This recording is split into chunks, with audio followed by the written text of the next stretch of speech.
Bismillahirrahmanirrahim. Assalamualaikum warahmatullahi wabarakatuh. Kita lanjutkan kembali materi yang telah kita bahas pada pertemuan sebelumnya. Jadi materi tentang sifat koligatif larutan. Oke. Termasuk pada sifat koligatif larutan non-elektrolit dan elektrolit. Oke. Jadi pada dasarnya zat itu digolongkan menjadi dua bentuk. Ada yang zat yang bersifat elektrolit dan ada yang bersifat non-elektrolit. Arti kata dari elektrolit adalah larutan yang memiliki ion-ion. Nah, jadi zat ketika di ion negatif dan ion positif, inilah dikatakan sebagai larutan elektrolit. Sedang zat yang bersifat sebagai non-elektrolit, ketika dalam air, dia masih berupa molekul senyawanya. Dia tidak terpecah terion. Inilah yang dikatakan sebagai zat yang non-elektrolit. Nah, perbedaannya di mana? Ketika dua zat ini diberikan sifat koligatif, akan memberikan hasil yang berbeda, di mana titik didih, titik buku, ataupun tekanan uap dari kedua zat ini akan berbeda secara signifikan. Nah, antara yang non-elektrolit ataupun yang elektrolit. Bahkan yang elektrolit pun akan berbeda. Di antara elektrolit yang memiliki jumlah ion sedikit ataupun juga banyak akan memiliki perbedaan dari sifat koligatifnya. Dalam sifat koligatif, dua zat yang berbeda ini pasti memiliki yang berbeda pula. Berikutnya pada persamaan sifat koligatif antara larutan elektrolit dan larutan non-elektrolit. Jadi di sini ada 4 sifat larutan koligatif. Itu yang pertama tekanan uap, titik beku disamakan dengan delta Tf, titik didih delta Tb, dan tekanan osmotik adalah Pi. Nah, jadi keduanya memiliki rumus yang hampir sama atau serupa. Perbedaannya hanya terdapat pada penggunaan faktor I atau faktor Van Hoff, di mana faktor I ini hanya digunakan untuk larutan elektrolit, sedangkan yang non tidak menggunakan faktor Van Hoff. Faktor Van Hoff ini dipengaruhi oleh jumlah ion-ion. Nah, inilah yang menjadi perbedaan antara yang zat yang bersifat elektrolit dan bersifat non-elektrolit. Oke. Untuk rumus di penurunan tekanan uap adalah P sama dengan XP adalah fraksi mol kali dengan P0 atau tekanan uap jenuh pelarut atau pelarut air murni. Nah, di mana perubahan tekanan uap itu sama dengan tekanan uap air dikurang dengan tekanan uap larutan. Jadi kenapa dikatakan penurunan? Karena jelas lebih tinggi yang tekanan uap air dibanding tekanan uap larutannya. Yang TF sama dengan M kali KF. M ini adalah konsentrasi molal, sedangkan KF adalah tetapan titik beku air. Nah, jadi tetapan pasti dia punya nilai, dan ini pasti akan diberikan pada soal-soal. Terus perubahan titik bekunya adalah TF pelarut kurang TF larutan. Pelarutnya adalah air, larutannya adalah campuran antara air dengan zatnya. Kemudian yang bagian C adalah kenaikan titik didih.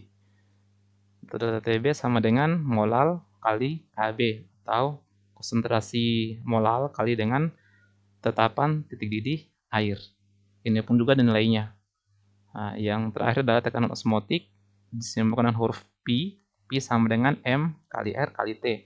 M konsentrasi molar, R tetapan tekanan gas yang nilainya 0,082, dan T adalah temperatur mutlak dalam suhu Kelvin.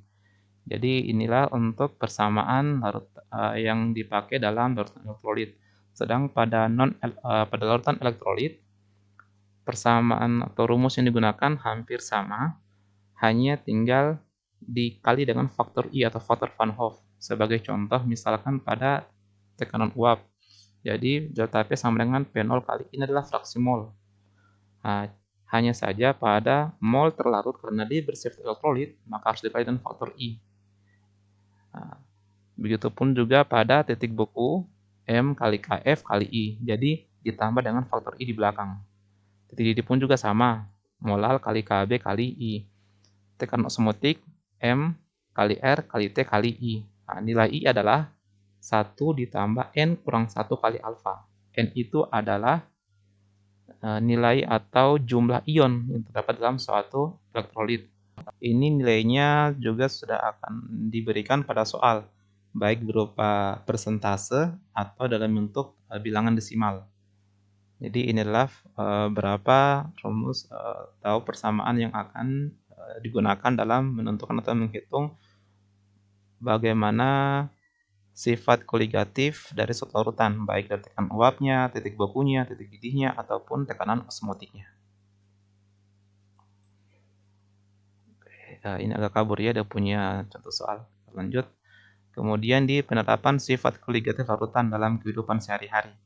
Jadi ini ada beberapa contoh penerapan sifat koligatif yang sering kita jumpai dalam kehidupan sehari-hari. Contohnya misalkan pada ini, yang pada mesin kendaraan mobil, yaitu digunakan zat anti beku. Kalau bahasa kimianya disebut dengan ethylene glycol. Ini adalah untuk mendinginkan radiator mobil yang ketika panas ini bisa digunakan sebagai pendingin. Oke, kemudian pada obat tetes mata ini juga adalah menggunakan prinsip sifat koligatif larutan. Kemudian mencairkan salju di jalan raya. Biasanya orang-orang di negara Eropa mereka menggunakan garam untuk menurunkan titik beku salju sehingga nanti saljunya mencair. Nah, kemudian ini pembuatan es. Jadi es putar mau es krim atau es yang sering dikonsumsi yang kita peroleh di luar atau di sekitar kita ini adalah juga menggunakan prinsip sifat koligatif, di mana pembuatannya dengan cara menurunkan juga titik beku suatu zat sehingga pada kondisi normal dia punya esnya itu masih tetap dalam kondisi beku. Nah, karena titik bekunya sudah dibawa ke nilai yang negatif di bawah 0 derajat Celcius. Jadi ini adalah 4 contoh sifat koligatif yang kita temukan dalam kehidupan sehari-hari. Contoh lainnya masih banyak, ada pemberian garam pada lintah yang misalkan seorang pekerja di sawah tergigit atau tersengat lintah, itu dapat digunakan garam sehingga nanti lintahnya dapat tercabut atau dapat terlepas. Kemudian juga pada penggunaan infus pada rumah sakit, itu juga menggunakan prinsip sifat koligatif, khususnya pada proses tekanan osmotik. Oke, pesan singkat sekaligus tambahan materi yang dari materi sebelumnya yang telah kita bahas bersama-sama. Intinya pada proses atau pada penentuan sifat koligatif itu penentunya dua. Zat tadi yang pertama elektrolit dan non-elektrolit itu harus bisa dibedakan. Kemudian yang berikutnya persamaan tadi antara yang sifat koligatif yang elektrolit maupun yang non-elektrolit. Itu dapat dilihat dari rumus yang digunakan. Kemudian nanti tinggal diaplikasikan pada soal nanti yang akan diberikan. Oke, sekira cukup untuk materi tentang sifat koligatif. Selanjutnya akan diberikan tugas mandiri berupa kuis yang jumlah nomornya paling banyak hanya 1 nomor. Silakan nanti dikerja dan akan dikumpul pada grup classroom-nya ya, atau boleh melalui via email. Tapi sebaiknya saya sarankan masuk saja di classroom biar lebih terakomodir dengan baik. Oke, saya tutup. Terima kasih atas perhatiannya. Wabillahi taufiq wal hidayah. Wassalamualaikum warahmatullahi wabarakatuh. Bye.